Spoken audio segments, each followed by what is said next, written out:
আসসালামু আলাইকুম রহমতুল্লাহি অবরাকাতুহু। বন্ধুরা, এই বাণীগুলো আপনারা শুনবেন, এই কথাগুলো শুনবেন, এই প্রত্যেকটি কথা আপনার জীবনকে পরিবর্তন করে দিবে ইনশাআল্লাহ। সেজন্য আমাদের চ্যানেলের সাথেই থাকুন, আমাদের চ্যানেলটি ফলো দিয়ে আমাদের সাথেই থাকবেন ইনশাআল্লাহ। লাইক কমেন্ট শেয়ার করবেন, এতে ভুলবেন না ইনশাআল্লাহ। তো সম্মানিত দর্শক বন্ধুরা, আসুন ইমাম শাফি রহমতুল্লাহি আলাইহি কি চমৎকার একটি কথা বলেছেন যা আপনার জীবনকে পরিবর্তন করে দিতে পারে।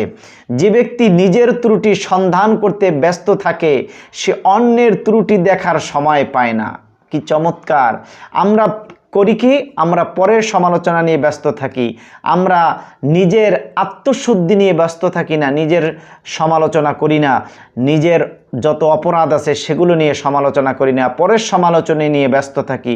সেজন্য নিজের সমালোচনা আগে করুন, অন্যের সমালোচনা করার সময় আপনি পাবেন না।